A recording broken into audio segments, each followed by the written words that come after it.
నమస్కారం, welcome to weekend business update. నేను VSR మూర్తి. So ప్రతి వారంలాగే ఈ వారం కూడా వీకెండ్ బిజినెస్ అప్డేట్తో మీ ముందుకు వచ్చేసాం. సో మరి ఏంటి, మరి వార్ ఇంకా నడుస్తుందా? వార్ ఎఫెక్ట్ ఏంటి? మరి అలాగే క్రూడ్ ఆయిల్ ధర కూడా పెరుగుతూ పోతుంది. మరి దాని మీద మార్కెట్ ఎఫెక్ట్స్ ఎలా ఉన్నాయి? అలాగంటే ఈ వారం మార్కెట్స్ ఎలా ఉన్నాయి, వచ్చే వారం మార్కెట్స్ ఎలా ఉండబోతున్నాయి? ఇవన్నీ అప్డేట్స్ తెలుసుకోవడానికి, అలాగే వచ్చే వారం మనం మార్కెట్లో ఎలాంటి సలహాలు సూచనలు తీసుకుని జాగ్రత్తలు తీసుకుని ముందుకు వెళ్ళాలి అనే దానికోసం వీకెండ్ బిజినెస్ కార్యక్రమాన్ని ప్రైమ్ 9 మీకోసం ప్రత్యేకంగా ప్రసారం చేస్తుంది. ఈరోజు మరి ఈ కార్యక్రమంలో పాల్గొన్నారు శ్రీ ప్రభు మాలెంపాటి గారు. సార్ నమస్తే అండి. నమస్తే మూర్తి గారు. Yes sir, most welcome sir. Welcome to the programme Prabhu గారు. Thank you for calling sir. Yes sir. Sir ఏంటి ఈ యుద్ధం ఏంటి, అనెండింగ్గా ఏంటి యుద్ధం ఎఫెక్ట్ ఎలా ఉంది సార్? ఏంటి పొజిషన్ ఏంటి సార్?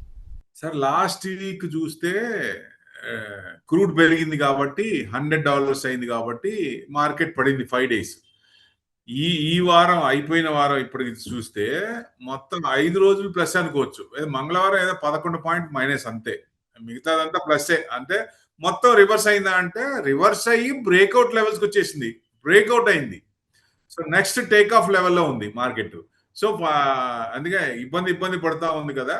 సో డెఫినెట్ గా కొంచెం ఆ క్రూడ్ ని కూడా ఒక రకంగా పట్టించుకోవట్లేదా అంటే Q1 డామినేట్ చేస్తా ఉంది క్రూడ్ ని అని కూడా మనం అనుకోవచ్చు.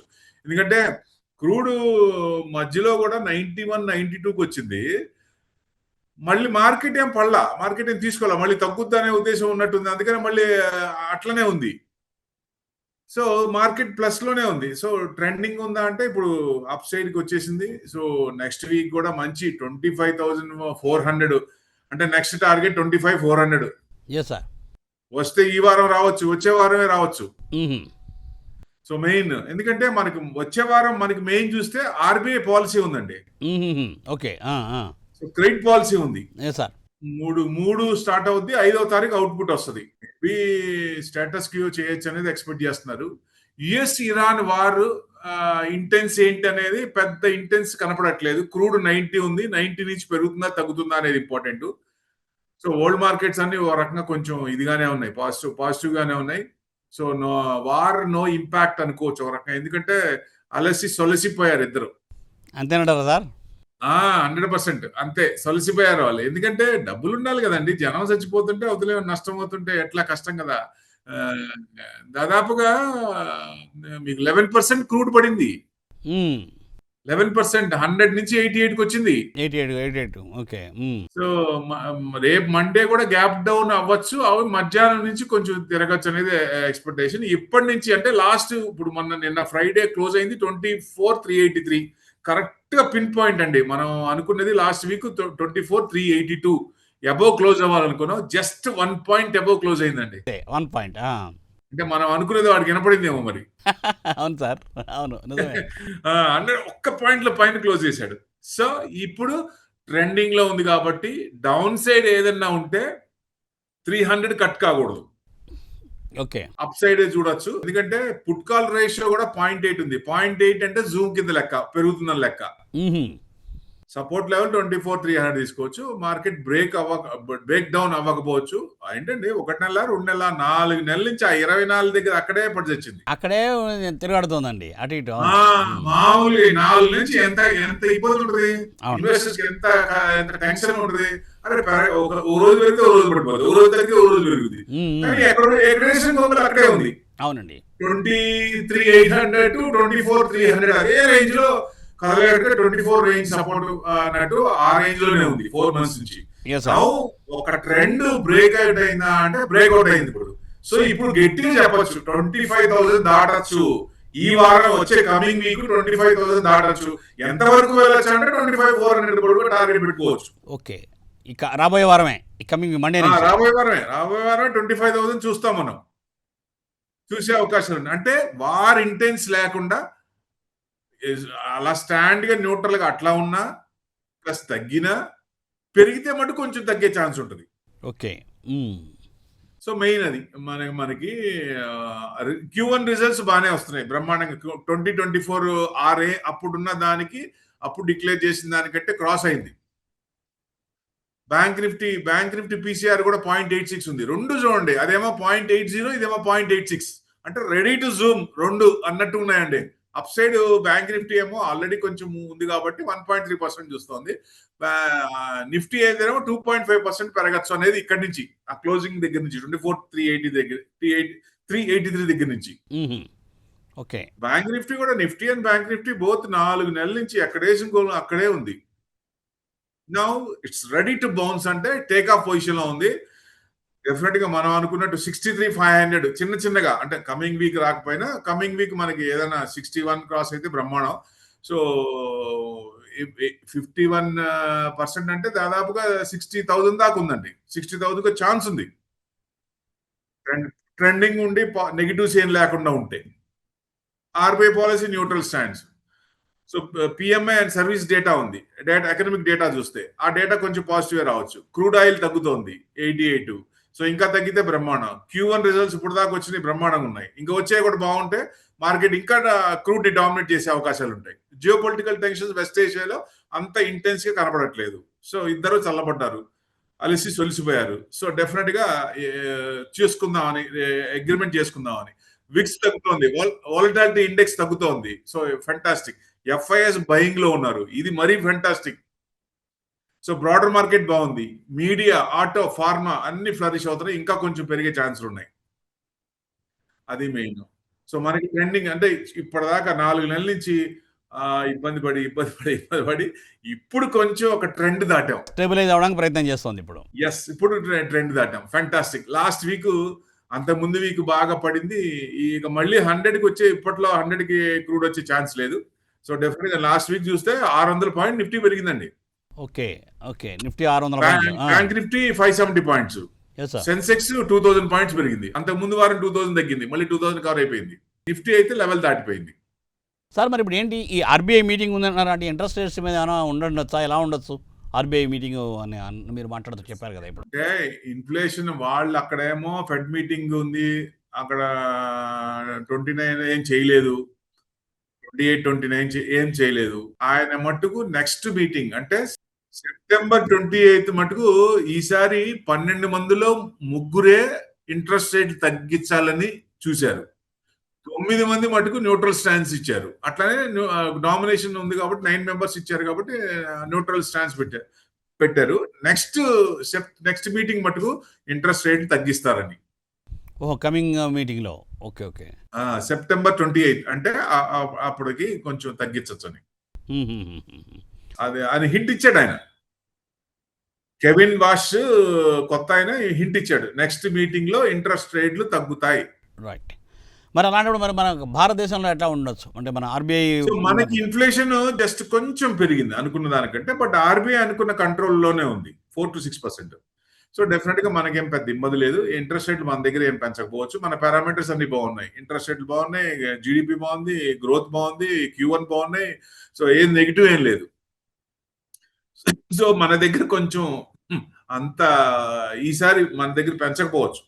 వాళ్ళు ఎట్లా చేశారో మనం కూడా అంతే చేయొచ్చు అనేది ఎక్స్పెక్ట్ చేస్తున్నాం. అంటే మోస్ట్లీ ఇంకా ఇంట్రెస్ట్ రేట్లు పెరగకపోవచ్చు మోస్ట్లీ మీ అంచనా. ఇప్పట్లో ఈ కోట మన దగ్గర పెరగండి, వాళ్ళ దగ్గరే ఫోర్సిబుల్ గా పెంచే అవకాశాలు ఉన్నాయి. అసలు ఇన్ఫ్లేషన్ వార్ ముందు వార్ తర్వాత తీసుకుంటే, వార్ ముందు అంటే జనవరి నుంచి తీసుకోండి, ప్రెసిడెంట్ గారు వచ్చిన దగ్గర నుంచి ఆ ఇన్ఫ్లేషన్ చూసుకుంటే డబల్ అయింది. కానీ ఏ రకంగా ఇంట్రెస్ట్ కట్ చేస్తారు, ఎంత ప్రెజర్ చేస్తున్నారు ఈయన కూడా సమస్య లేదన్నమాట. ఇప్పుడు సమస్య లేదు, ఇక చేయడానికి లేదు, నెక్స్ట్ వీక్ ఏదైనా ఛాన్స్ ఉంటే, నెక్స్ట్ మీటింగ్ లో ఛాన్స్ ఉంటే చూద్దాం అన్నట్టు నిజంగానే గట్టిగా చెప్పాడు ఆయన. సో ఆయన కూడా ఫేవరబుల్ గా లేకుండా మోటం లేకుండా చెప్పారు. మేబీ ఫోర్సిబుల్ గా కానీ ఏదైనా కానీ నెక్స్ట్ వీక్ లో వాళ్ళు ఇన్ఫ్లేషన్ తగ్గచ్చు. ఇన్ఫ్లేషన్ కొంచెం తగ్గినప్పుడు ఇంట్రెస్ట్ రేట్ తగ్గించే అవకాశాలు ఎక్కువ కనపడుతున్నాయి అక్కడ. ఓకే. సరే అంటే ఇంకా క్రూడ్ ఆయిల్ ఎఫెక్ట్ ఇంకేమో ఉండదు సార్ వచ్చే వారంలో? క్రూడ్ ఆయిల్ పెద్ద అంటే ఇంటెన్స్ ఏం లేదు, ఫ్లేరప్ ఏం లేదు వారిలో అన్నప్పుడు క్రూడ్ పెద్ద ఇది లేదు, చిన్నగా దిగినాదా అన్నట్టు దిగుద్ది. సమస్య లేదు, దిగాల్సింది. ఏంటి సార్, $1 అంటే సంవత్సరానికి మనం ఎన్ని రూపాయలు పెట్టాలి తెలుసా? $1 ఎన్ని గ్యాలన్స్ తీసుకుంటాం, గ్యాలన్స్ లో మరి $1 పెరిగితే మనకి ఎంత బడ్డెన్ పడుద్ది. అదే $1 తగ్గితే ఎంత తగ్గుద్ది కరెంట్ అకౌంట్ డెఫిసిట్ మీద. అవును. డెఫినెట్ గా తగ్గితే మనకి మంచిదండి. ఏషియన్ కంట్రీస్ అన్నిటికి కూడా క్రూడ్ గనక తగ్గితే ఫెంటాస్టిక్. అదిగాక INR స్ట్రాంగ్ అవుతుంది. 95.30 ఎంతో 38 అదే అడగబోతున్నాను నేను, ఉంది. ఐఎన్ఆర్ గురించి కూడా అడగబోతున్నాను, చెప్పండి. ఐఎన్ఆర్ స్ట్రాంగ్ అవుతుంది, డాలర్ కొంచెం వీక్ అవుతుంది. ఎందుకంటే ఆర్బీఐ ఆపరేషన్ మొదలు పెట్టింది, డాలర్స్ అమ్ముతున్నారు. సో దాని అనుగుణంగా దిగొస్తుంది, ఐఎన్ఆర్ కూడా స్ట్రాంగ్ అవుతుంది. అన్ని అంటే అనుకూలించినప్పుడు ఎప్పుడైనా సరే అంతే, అన్ని ఒకేసారి వస్తాయండి పాజిటివ్. అంతే, అవును అవును అవును అవును సో అదే రకంగా ఇప్పుడు కనపడుతుంది, అదే main. Right right right right sir. So అంచేత ఇంకా ఆర్బీఐ కూడా ఆశావహంగానే ఉండొచ్చు ఈ లెక్కనైతే, almost neutral status quo, no doubt at all. స్టాటస్గా మెయింటైన్ చేస్తారు. Okay, right maintain right. చేస్తాం సేమ్. సార్ మరి ఇంకా Q1 రిజల్ట్స్లో మరి ఐటీనా ఇంకేంటి, దేని మీద కాన్సన్ట్రేట్, ఐటీ ఎట్లా ఉంది, ఏంటి పొజిషన్ ఏంటి? సో ఐటీ కొంచెం తీసుకుందండి డౌన్ నుంచి, బాగానే పర్సంటేజ్ ఒక 18%, 23% అనుకుంటా, 18 to 23% వచ్చిందండి డౌన్ నుంచి పెరిగింది. తీసుకున్న value buying is going on, still going on. ఎందుకంటే మ్యూచువల్ ఫండ్స్ కానీ వీళ్ళందరూ ఏం చేస్తారంటే బీటింగ్ డౌన్. ఎప్పుడైతే ఇంటర్నేషనల్ గా ఏ స్టాక్స్ కానీ టెక్స్ కానీ పడుతున్నాయో, అక్కడ ఏ మీద హ్యూజ్ గా ఇన్వెస్ట్మెంట్ చేసినప్పుడు అక్కడ ఇండియాలో తక్కువ వాల్యుయేషన్స్ ఉన్నాయి, ఇక్కడ కొనుక్కుంటే మనకి ఎక్కువ వస్తాయి అనే ఉద్దేశం కలిగింది వాళ్ళకి. సో డెఫినెట్ గా అందుకని ఎఫ్ఐఎస్ కూడా యూటర్న్ తీసుకున్నారు, చిన్నగా బై చేస్తున్నారు. హెవీగా రాలేదు కానీ నెగిటివ్ నుంచి పాజిటివ్ వచ్చారు. Okay okay, some momentum start అయింది అట్లాగా. మొమెంటం స్టార్ట్ అయింది. So value buying is going on. ఇక్కడ వాల్యూస్ తక్కువ ఉన్నాయి, ఐటీ మంచి వాల్యుయేషన్స్ ఉన్నాయి, ఐటీ కొనుక్కోవచ్చు అనే ఆలోచన వచ్చింది కాబట్టి అక్కడ హెవీ వాల్యుయేషన్స్ ఉన్నాయి, బాగా పెరిగిపోయి ఉన్నాయి. సో అక్కడ కొంచెం ప్రాబ్లమ్స్ ఉన్నాయి అని కాబట్టి కొంచెం రీట్రేస్మెంట్, కోస్పీ అన్ని కూడా పడుతున్నాయి. అప్పుడు కోస్పీ పడుతున్నప్పుడు ఆటోమేటిక్ గా ఆ కన్వర్షన్ లో ఇక్కడ టెక్ షేర్స్ బాగా తక్కువలో ఉన్నాయి కాబట్టి సో బయింగ్ అవుతుంది అనుకోవచ్చు అండి. That's the main cost. Main cost. Okay, right right. Sir మరి ఏంటి సార్, మరి ఏంటంటే ఇప్పుడు ఇలాంటి మూమెంట్లో అంటే ఈ సెమీ కండక్టర్స్ వాటి మీద కాన్సన్ట్రేట్ చేస్తా, ఎట్లాగా ఐటీలో ఎట్లాగా ఏనా జనరల్గా? మన గవర్నమెంట్ చాప కింద నీరులాగా పని జరిగిపోతా ఉంది. అంటే హడావడి చేయకుండా సింపుల్ గా మనకి ఏం కావాలో, మన ఫ్యూచర్ ఎట్లా ఉండాలో, చిప్ మ్యానుఫ్యాక్చరింగ్ ఎట్లా ఉండాలో ఆ పనులు జరిగిపోతా ఉన్నాయి. ఓకే, వరల్డ్ మొత్తంకి 2028కి అమ్మా ఇండియా కూడా బయట కంట్రీస్ కి చిప్స్ పంపిస్తాయా అనేది వస్తుందండి, చూస్తా ఉండండి. Great news. చిప్స్ వాళ్ళు వాడుకునేది కాకుండా వేరే కంట్రీస్ కూడా సపోర్ట్ చేస్తున్నారా వీళ్ళు. డిఫెన్స్ లో ఎలా సపోర్ట్ చేశామో నెక్స్ట్ గవర్నమెంట్ టార్గెట్ ఇది పెట్టుకుంది. డెఫినెట్ గా 2028కి మనం వేరే కంట్రీస్ కి కోవిడ్ లో మనం మందులు ఇంజక్షన్లు ఉన్నాయి కదా, బయటికి పంపించాం కదా. అవును, పేరు గుర్తురాట్లా నాకు. ఆ రెండు ఇంజక్షన్ చాలా కంట్రీస్ కి పంపించాం మనం. సో డెఫినెట్ గా అట్లనే ఈ 2028 కూడా fantastic chip manufacturing companies Zoom like anything. Okay, అంటే మరి యూటర్న్ తీసుకుంటుందంటారా ఇంకా ఐటీ సెక్టర్? 100% తీసుకోవాల్సిందే. పిఎల్ఐ స్కీమ్ కింద కంపెనీస్ కూడా బెనిఫిట్ వస్తాయి, మ్యానుఫ్యాక్చరింగ్ కూడా జరుగుతోంది, ఎక్కువ రిక్రూట్మెంట్ జరుగుతోంది, చిప్ మ్యానుఫ్యాక్చరింగ్ అవుతుంది. ఎలక్ట్రానిక్స్ మీద ఇదివరకు అంత చేయలేదు, ఇప్పుడు ఎలక్ట్రానిక్స్ మీద చేసి make in India made in India programme ని బాగా హైలైట్ చేస్తున్నారు. సో అది ఒక్కసారి అవుట్ బస్ట్ అవుతుంది చిప్ మ్యానుఫ్యాక్చరింగ్. ఎందుకంటే కార్లకి చిప్పులు లేకుండా ఇబ్బంది పడ్డాం ఒకనొక టైంలో, కోవిడ్ టైంలో. అవును, చాలా ఇబ్బంది పడ్డాను. అవును, సేల్స్ లేక తగ్గిపోయినప్పుడు. సో ఇప్పుడు మనం వేరే కంట్రీస్ పంపిస్తున్నాం అంటే నిజంగా హ్యాట్స్ ఆఫ్ మోడీకి, ఆ ప్లాన్ కి. అవును, తప్పనిసరిగా కరెక్టే సార్. కానీ అంటే ఇప్పుడున్న పొజిషన్లో సార్ జనరల్గా ఏంటంటే ఇప్పుడు ఈ ఐటీలో ఓన్లీ ఇవేనా చిప్ మ్యానుఫ్యాక్చరింగ్, ఇంకేమైనా జనరల్గా ఇంకా అన్ని ఐటీ కంపెనీలు చూడొచ్చా? ఇప్పుడు బ్రాడర్ మార్కెట్ కూడా పెరుగుతోంది. బ్రాడర్ మార్కెట్ లో మిడ్ అండ్ స్మాల్ క్యాప్ ఉంటాయి. ఆ బ్రాడర్ మార్కెట్ ఎప్పుడైతే ఫ్లరిష్ అవుతుందో అందరికి డబ్బులు వస్తాయి. లార్జ్ క్యాప్ అందరు కొనరు, కొంటే తక్కువ వస్తాయి, పెరిగే తక్కువ ఉంటుంది. అదే మిడ్ అండ్ స్మాల్ క్యాప్ బాగా పెరుగుతాయి. కాబట్టి ఈ స్మాల్ క్యాప్ ఇప్పుడు ఇంప్లిమెంట్ చేసే కంపెనీలు ఏవైతే ఉన్నాయో మీకు ఒక 5 years టార్గెట్ పెట్టుకుంటే టెక్ షేర్స్ లో ఇన్వెస్ట్మెంట్ చేయొచ్చు అనే ఉద్దేశంతో FIIs plus institution mutual funds కానీ డొమెస్టిక్ కానీ వీళ్ళందరూ బై చేస్తున్నారు. అందుకనే అది 23% దాకా పెరిగింది ఐటీ. ఇంకొకటి సార్, ఏఐ కూడా ఏంటంటే ఇప్పుడు అంత భయపడాల్సిన పని లేదు అన్నట్టుగా అంటున్నారు, నిజమా? అది అంతలాగా ఉంటుందా ఇప్పుడు? ఒక రకంగా చైనా ముందుంది, మనం ఏఐలో వెనకే ఉన్నాం. చాలా కంపెనీలు స్టిల్ అసలు దరిదాపులకు కూడా లేదు ఏఐ వాళ్ళు చూసేది. ఎందుకంటే ఇన్వెస్ట్మెంట్ ఎక్కువ పెట్టాలి, స్టార్టింగ్ లో ఇన్వెస్ట్మెంట్ పెట్టాలి, తర్వాత మ్యాన్ పవర్ తగ్గుద్ది, ఆ అపోహలన్నీ ఉన్నాయి. సో ఆ అపోహలన్నీ ఒక రూపురేఖలు రావాలి. కరెక్ట్ గా మనకి 1.5 లక్ష మంది బయటకు వస్తున్నారు ఇంజనీరింగ్ క్యాండిడేట్స్. అవునండి. ఏమైపోవాలా? అవును. యూత్ మనమేమో గొప్పగా చెప్పుకుంటాం యూత్ 28 మీన్ యావరేజ్ అని. అవును. జెన్‌జీ అని. కానీ అది దెబ్బతింటే పరిస్థితి ఏంటి? సో జాబ్ ఇది కావాలంటే ఐటీ ఫస్ట్ ముందుండాలి. డెఫినెట్ గా ఇప్పుడు ఏంటంటే గ్లోబల్ క్యాపబుల్ సెంటర్స్ వస్తున్నాయండి. ఎందుకంటే యుఎస్ లో ఉన్న కంపెనీస్ వేరే కంట్రీస్ లో ఉన్న కంపెనీస్ ఇండియాలో ఇక్కడ వాళ్ళ బ్రాంచ్లు పెడుతున్నారు. హ్మ్. హుహుహు. ఎక్కువ వస్తున్నాయి. ఇక ముందు కూడా ఎక్కువ వస్తాయి. ఇప్పుడు గూగుల్ వైజాగ్ వచ్చినట్టు. అవునండి. అవును. అవును. డేటా సెంటర్ పెట్టారు కదా అక్కడ. అట్లానే చాలా కంపెనీస్ వస్తున్నాయి. వచ్చినప్పుడు జాబ్స్ ఇక్కడ పెరుగుతాయి. ఇప్పుడు ఆ ఒక కంపెనీ పెట్టారంటే చుట్టుపక్కల ఉన్న చిన్న చిన్న ఉద్యోగాలు గాని, చిన్న చిన్న ఎక్కువ మంది బతికే వాళ్ళు గాని, రోజువారీ బతికే వాళ్ళు గాని వాళ్ళందరికీ ఉద్యోగాలు వస్తాయి. అంతే కదండీ! అవునవును. ఒక అది ఆర్గనైజేషన్ వస్తే మంచిది కదా! కదా! హ్మ్. ఎక్కువ కంపెనీలు రావాలి. ఎంత కంపెనీలు వస్తే అంత మంచిది. అంత కంపెనీలు వస్తే అంత బావుంటుంది.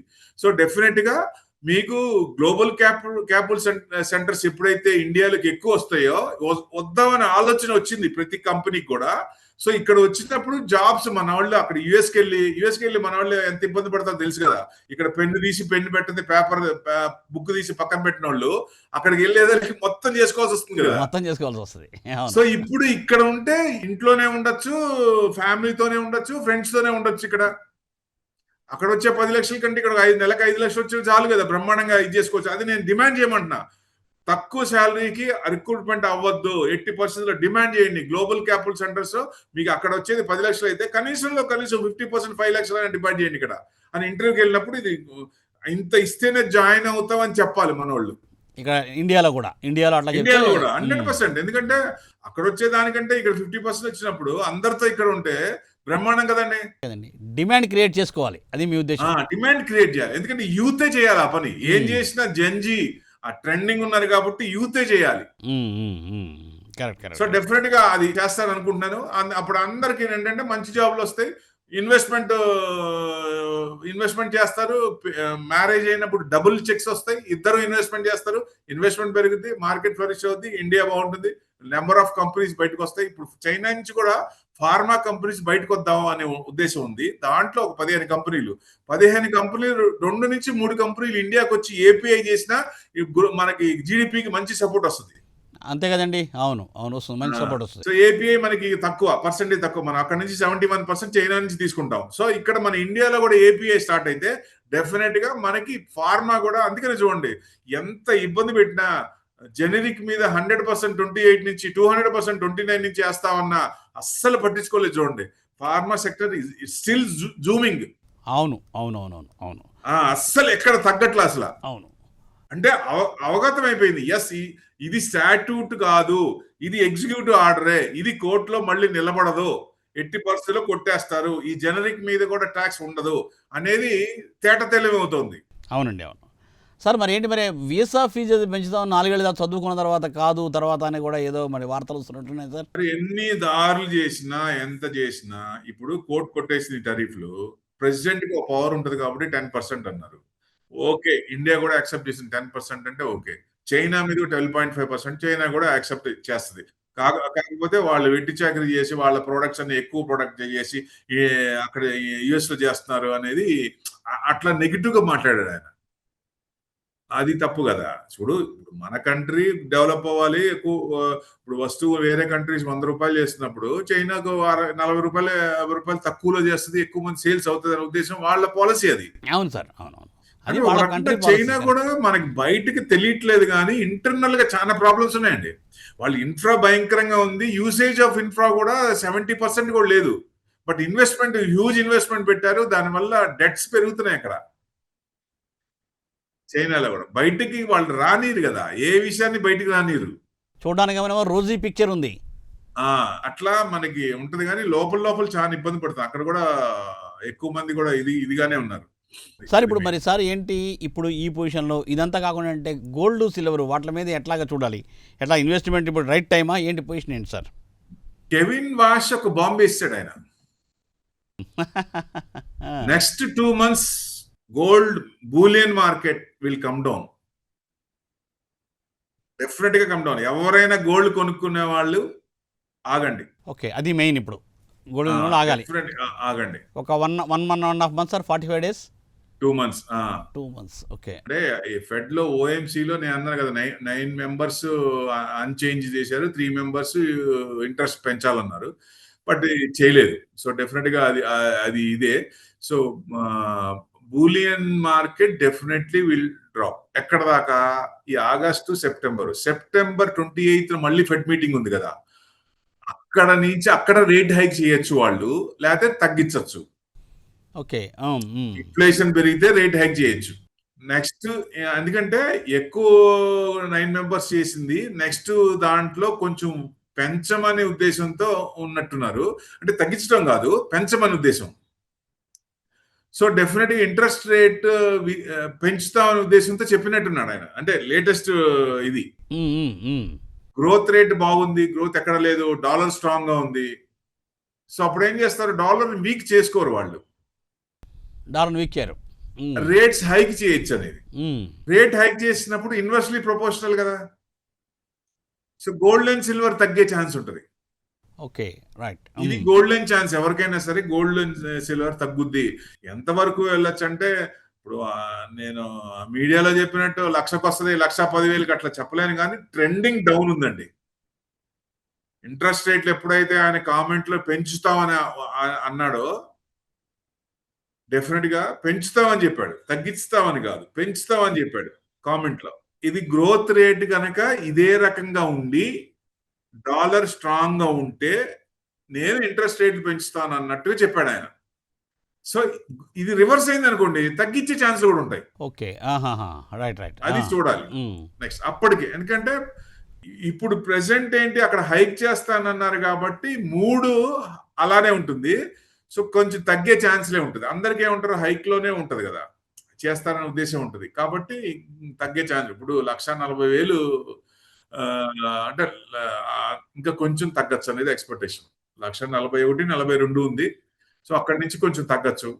మీకు 120కి వచ్చినా రావచ్చండి. మరి నేను 1,00,000 వస్తుంది అని అట్లా చెప్పలేను, కానీ అంటే స్టెప్ బై, ఎందుకంటే ఎప్పుడు తీసుకున్నా స్టెప్ బై స్టెప్ తీసుకోవాలి. 1,40,000 నుంచి ఒకసారి 40,000 పట్టుద్ది, 2 నెలలు 40,000 పట్టుద్ది అని అట్లా చెప్పలేము. 100% చెప్పలేము. లెవెల్స్ ఉంటాయి.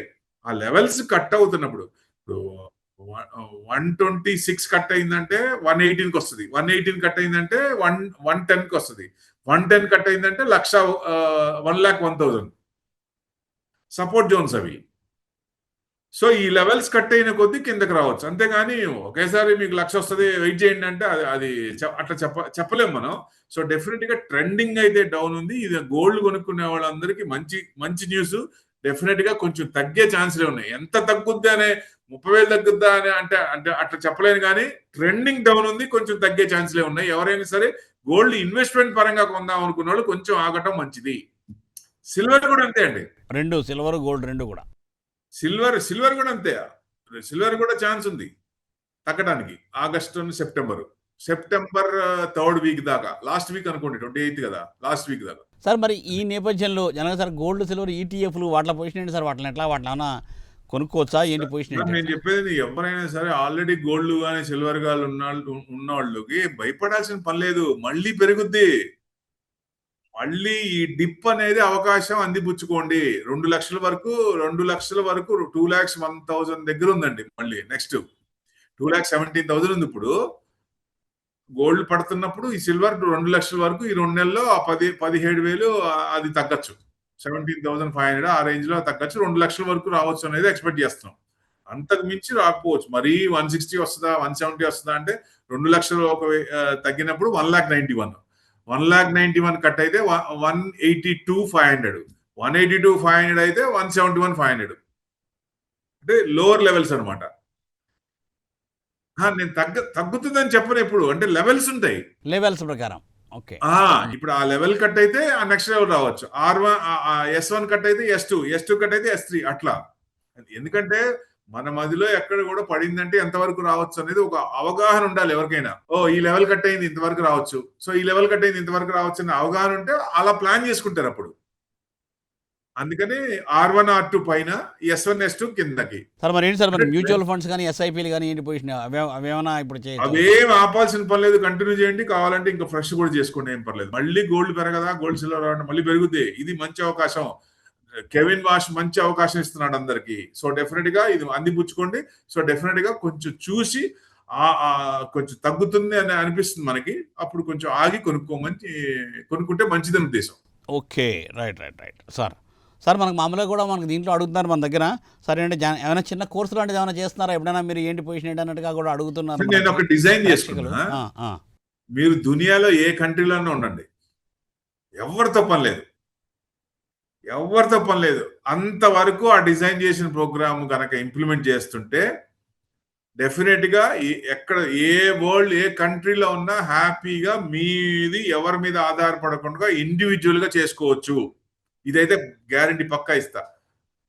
సో కొన్ని ఇంప్లిమెంట్స్ చేస్తాను. అందుకే ఇప్పుడు ఫుల్ వాస్ట్ గా కోర్సులు నెల సంవత్సరాలు నేర్చుకోవాల్సిన పని లేదు. 2 to 3 months course. So definite గా ఓన్లీ ఆన్ సండేస్ రికార్డింగ్ ఉంటాయి. సండే కాబట్టి అందరు ఫ్రీగా ఉంటుంది, ఎంప్లాయీస్ కానీ అందరికైనా ఎవరైనా. క్రక్స్ మార్కెట్ గురించి మనం ఏం చేయాలి, ఎక్కడ పెట్టాలి, ఎక్కడ ఎంటర్ కావాలి, ఎక్కడ ఎగ్జిట్ కావాలి, సో లెవెల్స్ ఏంటి, ఆ లెవెల్స్ ఎంత వరకు రావచ్చు, ఏది కట్ అయితే ఏ లెవెల్స్ వరకు రావచ్చు, ఇవన్నీ తెలుస్తాయి. సో డెఫినెట్ గా ఇప్పుడు నేను చెప్తున్నది ఎట్లా చెప్తున్నా అంత గట్టిగా రేపొద్దున వాళ్ళకు కూడా అంత స్ట్రాంగ్ వస్తుంది. ఇంకొకళ్ళని రేపొద్దున నన్ను కూడా అడగాల్సిన పని లేదు. సో వాళ్ళ ఓన్ ఒక స్ట్రక్చర్ ఫామ్ చేసుకోవచ్చు, డిజైన్ చేసుకోవచ్చు. ఎస్, ఈ లెవెల్లో వస్తే నేను కొనుక్కుంటాను, ఈ లెవెల్కి వస్తే నేను అమ్మేసుకుంటాను. ఎందుకంటే ఎక్కడ అమ్మాలో కూడా చాలా మందికి తెలియదు, తొందరగా అమ్మేస్తాం. అవును. మరి ఎలా సార్, ఎవరు సలహా చూసుకోవాలంటే ఎలా చేయాలి, ఎవరిని కాంటాక్ట్ చేయాలి? నా నెంబర్ కాంటాక్ట్ చేయాలి. 9177575733 9177575733. ఎందుకంటే కోర్స్ నేర్చుకున్న తర్వాత నాతో పాటు డైలీ ఆ గ్రూప్ లో ప్రాక్టీస్ కూడా చేస్తే ఫ్యూచర్ లో అసలు ఎవరు అవసరం లేదండి. వాళ్ళ హార్డ్ అండ్ మనీని ఎక్కడ పెట్టాలనేది వాళ్ళు ధైర్యంగా పెట్టచ్చు. లేదు నేను ఇది చేసుకుంటాను, లేదు నేను ఈ కోర్స్కి ఇదంతా నాకు టైం ఎందుకు నాకంటే, మన మోతిలాల్లో మా దగ్గర అకౌంట్ ఓపెన్ చేస్తే వాళ్ళకి మేము చెప్తా ఉంటాం. మోతిలాల్ మాకు చెప్తుంది, మేము క్లయింట్ కి చెప్తాం. సో రీసెర్చ్ డెస్క్ మోతిలాల్ పెద్దది. వెల్త్ క్రియేషన్ లో Motilal fantastic, no doubt at all. అవును, మెయిల్స్ కూడా పంపిస్తుంటారండి వాళ్ళు కూడా, రికమెండేషన్. అవునండి. అట్లా దాని ప్రకారంగా మంచి దాంట్లో మనం వడబోసి మంచి స్టాక్స్ ఇన్వెస్ట్మెంట్ చేసుకుంటే ఇప్పుడు వచ్చేస్తుంది అని నేను చెప్పను, కానీ జనరల్ గా లాంగ్ టర్మ్ కి, షార్ట్ టర్మ్ కి, మిడ్ టర్మ్ కి మన ఇన్వెస్ట్మెంట్ పెట్టుకుంటూ వెల్త్ క్రియేట్ అవ్వాలి. అది ఇంపార్టెంట్. ఎందుకంటే ఇదివరకు ఇప్పుడు మా స్టేజ్ లో మేము ఉన్నప్పుడు ఎంతమంది తల్లిదండ్రులు చెప్పారు మీరు మార్కెట్ నేర్చుకోవడం లేదు కదా. ఇప్పటికీ మన తెలుగు వాళ్ళు కూడా ఉద్యోగం వచ్చినాక అప్పుడు కదా ఇన్వెస్ట్మెంట్. మా దగ్గర ఒక మార్వాడి ఆయన వాళ్ళ అబ్బాయిని తీసుకుని వచ్చాడు ఒక 5 years బ్యాక్. ఇదిగో 2 లక్షలు పెడుతున్నాను నేను నీ అకౌంట్ లో, ఈ 2 లక్షలు పోయినా పర్వాలేదు, నువ్వు మార్కెట్ గురించి తెలుసుకో అని చెప్పాడు. ఎంతమంది మన వాళ్ళు చెప్తారు చెప్పండి? అలా ధైర్యంగా ఎవరు చెప్తారంటే చెప్పరు. అన్న మన తెలుగు చెప్పండి, తెలుగు వాళ్ళు భయం కదా, ముందు 2 లక్షలు పోతాయని భయం. అవును. అంటే మన అంతా lower middle class, lower middle class కాబట్టి ఎక్కువ మంది ఉంటాం కాబట్టి కొంచెం అది ఉండటం మంచిదే. కానీ అవగాహన వచ్చినప్పుడు 2 లక్షలు పోయినా కానీ అవగాహన వచ్చిన తర్వాత, స్టడీ చేసిన తర్వాత 2 లక్షలు ఏంటి, దాని ఇన్వెస్ట్మెంట్ మళ్ళీ తీసుకుని రాబడి ఎక్కువ తీసుకోవచ్చు, పెట్టుబడి పెట్టి ఇంట్రెస్ట్లు ఎక్కువ తీసుకోవచ్చు. అంటే మంచి వ్యూ ఉండాలి, స్టడీ ఉండాలి. ఎందుకంటే it's not a rocket science, anyone can do, ఎవరైనా చేయొచ్చు. సంపాదించడమే కష్టం, సంపాదించిన తర్వాత ఎక్కడ పెట్టాలనేది టైం ఉంటే ఒక రకంగా, టైం లేకపోతే ఇంకో రకంగా. టైం లేకపోతే మాలాంటి వాళ్ళు సలహా తీసుకోవాలి, టైం ఉంటే మీ ఓన్ గా ఇట్లా ట్రైనింగ్ తీసుకొని మీ ఓన్ గా ఇంప్లిమెంట్ చేయాలి. ఎవరైనా సరే అట్లా డీటెయిల్ ఇన్ డెప్త్ కావాలనుకుంటే నాకు కాంటాక్ట్ చేయండి. 9177575733. Sir okay sir, right, correct sir. తప్పనిసరిగా అంటే ప్రేక్షకులు కూడా ఏంటంటే ఇలాంటి అవకాశాన్ని మంచిగా ఉపయోగించుకోండి. ఎందుకంటే వీక్లీ వన్స్ కాబట్టి 45 రోజుల్లో ఉంటుంది కాబట్టి తప్పనిసరిగా. సో థ్యాంక్ యూ ప్రభు గారు, thanks for joining for this weekend programme. Thanks a lot once again. చూసారుగా, ఇది ఈ వారం వీకెండ్ బిజినెస్ అప్డేట్. మళ్ళీ వచ్చే వారం వీకెండ్ బిజినెస్ అప్డేట్లో కలుసుకుందాం. అలాగే సోమవారం ఉదయం 8:30 ప్రసారం అయ్యే బిజినెస్ ప్రైమ్ టైంలో కలుసుకుందాం. చూస్తూనే ఉండండి Prime 9. నమస్తే.